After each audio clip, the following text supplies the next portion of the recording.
Pretty good article someone sent me here from, I think it's MSN. Yeah, MSN. 7 money moves everyone must make after retiring. I actually, I agree with this a lot. But I want, it's simple article, easy to read, easy to understand, but it's really important.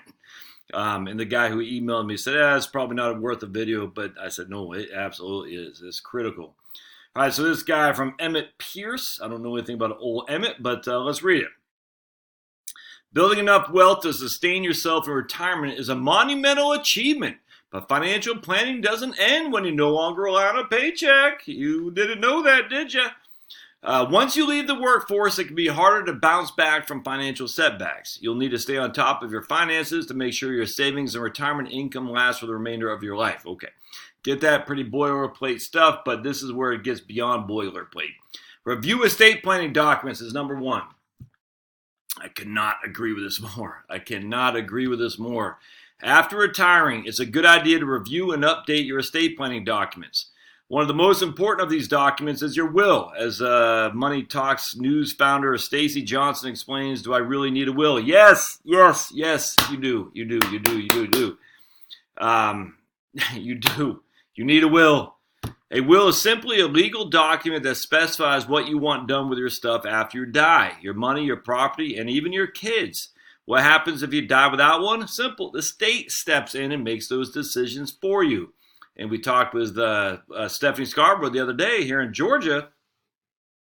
The state steps in and separates half of your assets, separates your assets from your spouse and your surviving kids. Obviously, if you have your beneficiary designations up to snuff, which we'll talk about here in just a second, it won't do that. But if it goes intestate, I always say intestate. It's intestate. If you go intestate, i.e. without a will, the probate court says, oh, Josh, Charlotte gets this much, and your 4 kids get that much. 20% across the board. 20%. Because I got 4 kids. So they say, you got $100,000 on checking account. You forgot to add your wife's name to it. Charlotte will get $20,000. The kids will get $20,000. Good for the kids. Sucks for mom. But that's not the case. What she's saying, New York is different. She's not licensed to practice law in Florida, but New York, and then I forgot. I don't think she said in Florida. I can't remember. Anyway, every state's different, man. So if you move from Maine to Georgia, doggone, you better get your friggin' stuff in order, because in Georgia is different than what is in Maine, presumably. I don't know. I'm not an attorney. But life is full of changes. If you marry, divorce, inherit wealth, or purchase property, you may need to update your will to reflect your new circumstances. Exactly. For example, the birth of a grandchild may prompt you to adjust your beneficiaries. Reviewing your will after retiring and then periodically thereafter can put your mind at ease about the well-being of your heirs. If you don't have a will, use your new free time to make one. And don't see Rocket Lawyer. They're using this as an online service. Nope, go see somebody, pay the $900, whatever they charge for sure. So remember, what probate is just a public proving of your will. That's what probate is. The judge and the courts get in there, they say, here's your will, we're going to prove it in public for all to see, who want to. If you have no will, they can't publicly prove your will because there is none. So probate will then make the determination what happens to your assets. Let's see if she... So I'm surprised they didn't talk about other things that go along with just a will. So it's not just estate planning documents or will. There's 4 things main. You got to get a will. You got to get a durable power of attorney. Durable means it survives incapacity. A general power of attorney stops at incapacity unless it's specifically a durable. A springing power of attorney does not get acted on until you are incapacitated, and then it springs into life once it's proven that you're incapacitated. Who has to prove? I guess your spouse or whoever. Who do they have to prove it to? I guess they have to prove it to the financial institution that holds your assets. So you want a durable power of attorney. I will leave that up to you and your attorney to decide how to write that up. I'm not an attorney, but I'm just telling you. A durable, it is active now, most likely. Doesn't always have to be. That's up to you and your attorney. But it survives incapacity, which means it stays active if you're incapacitated. Hugely, hugely important. Obviously, you want a living will, just a right to die clause. When they pull the plug, you don't want to put that burden on your wife or kids. Healthcare directive, advanced medical directive, a healthcare power of attorney, kind of all the same things there for sure.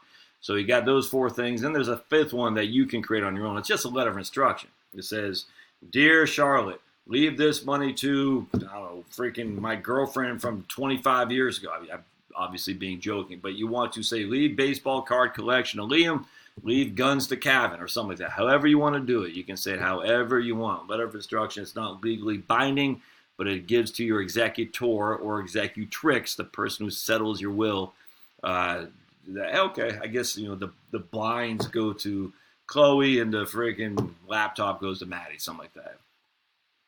Review your beneficiaries. Beneficiary designations are another aspect of estate planning that is critical to ensuring your assets are distributed to your wishes upon your death. When you purchase life insurance, open a retirement account, a bank account, you're often asked to name a beneficiary, which is the person you want to inherit the proceeds when you die. These designations are powerful and they take precedence over instructions in a will. Your will does not speak to your beneficiary designations. Your beneficiary designations will supersede your will. If I leave my money to my old wife and now I'm married to Charlotte and I have my beneficiary designation to my old wife, I die, Charlotte does not get the money. It goes to my old wife. She can sue if she wants. She will lose. We have precedence on this, and if you just look at court cases, the numbers are voluminous about how many people screwed this up. It's nuts. But the only thing they do say is your bank account will ask you to name a beneficiary. I don't find that to be true at all.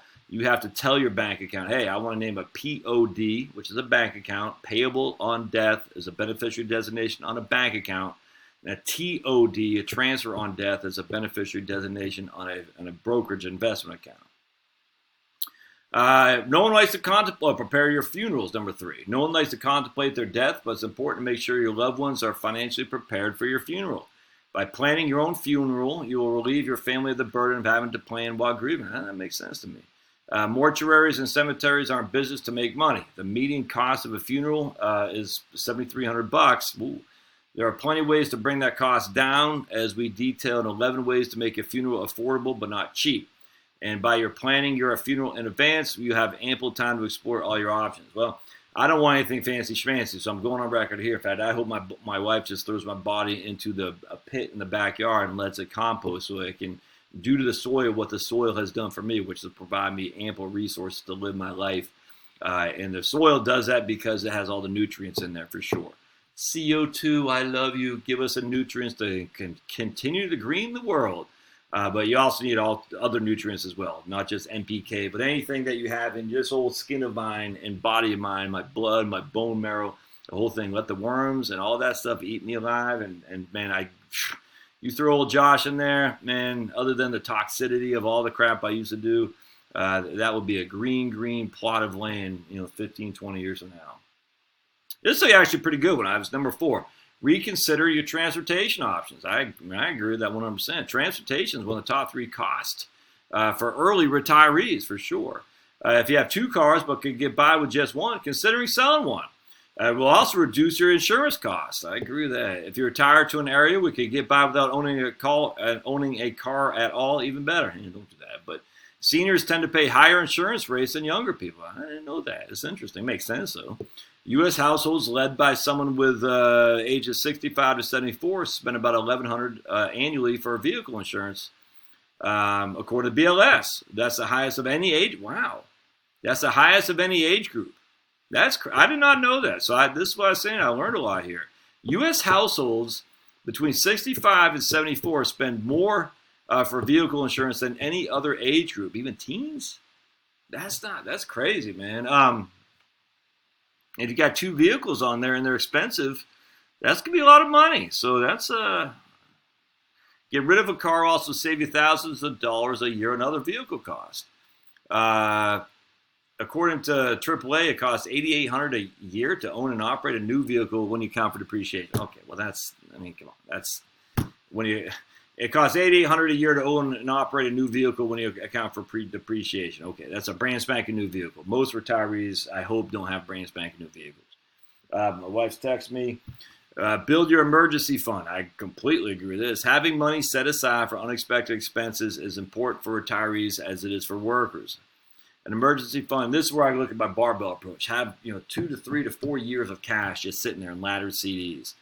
Emergency fund can help you prematurely withdrawing money from your retirement savings account, which could cost you the amount of money you withdraw, but also any earnings that you might have generated, plus the tax you got to pay. Additionally, once you stop working, you have fewer opportunities to earn extra money to replace the cash you withdraw from your retirement accounts. I just think having an emergency fund is critical. They don't talk about the level of comfort of going to bed at night where you say, I got this money set aside, I'm going to be okay. So emergency fund is incredibly important. Could not agree more. Plan for your RMDs. I agree with that. I talk about it all the time, so I'm not going to get in that here. Just remember, once you hit 70 and a half and soon to be probably 72, you will have required distributions. Don't wait until 70 to take them. Take them before that. And lastly, is number 7 is dropping your life insurance. I agree with that 100%. One way you can save money in retirement is to drop life insurance policies. This may be practical if you no longer have people depending on your income. The main purpose of life insurance is to make sure your loved ones have an income stream if you should die unexpectedly. However, if you're retired, your children are grown, and you don't have a spouse who relies on your income, you may decide that the money you spend on life insurance would be better spent elsewhere. 100% agree with that, especially if you have no debt. If you got no debt, kids are out, man, just get rid of it without question. Look, I don't know your situation before you just say, Josh told me to get rid of my life insurance. Just double check that. Another thing too, just real quick. See this light right here? That's an LED light. That's a LED. I think that's only 5 watts, but that's a 60-watt replacement bulb. I think it's 5 watts. Go visit while you have an income stream. Income, not wait till you retire. Now, go stock up on LED lights while you have income coming in. Those things aren't that expensive, and that will run me for 5-10 years at 5 watts. I mean, literally, I could leave that sucker on. Let me get my trusty calculator here, which is way over there. So I could leave that sucker on for all day long. Not that I would, because that's stupid, but I could. At 5 watts, 5 times 24, that'd be 120 watts over the course of a day. That's 1/10 of a kilowatt hour. Times I pay about 7 cents a kilowatt hour. That's 8 cents a day. No, that's less than one. I pay 7 cents a kilowatt hour. Yeah, that's less than, I don't even know what that is. It's less than it's less than a penny. That's 8/10 of 1 penny if I left that sucker on all day. Now, let's just say it's a 60-watt bulb. Times that by 24, that's 1.44 kilowatt hours. So that's going to cost me 1.44 times 0.07. That's going to cost me 10 cents a day. So just go, while you have an income's coming in, go replace all your lights with LED lights, load up on them, because you'll reduce your electricity costs alone just on that right there by a factor of 10. That's a big flipping deal, especially if you leave lights on outside at night. Well, you can't see where I'm pointing at. Over your garage. You gotta replace those suckers with the LEDs. I mean, just think about 160-watt bulb. If you run that sucker all day long, 60 times 24, that's 1.4 kilowatt hours a day, which means if you have 10 60-watt bulbs, that's 10 kilowatt hours a day. That's nuts. That's nuts. Don't do that. So, all right, good stuff. I'll put a link in the show notes as always. Don't forget to subscribe, smash the like button, hit the bell for notification, and we'll see you next time, and comment down below too.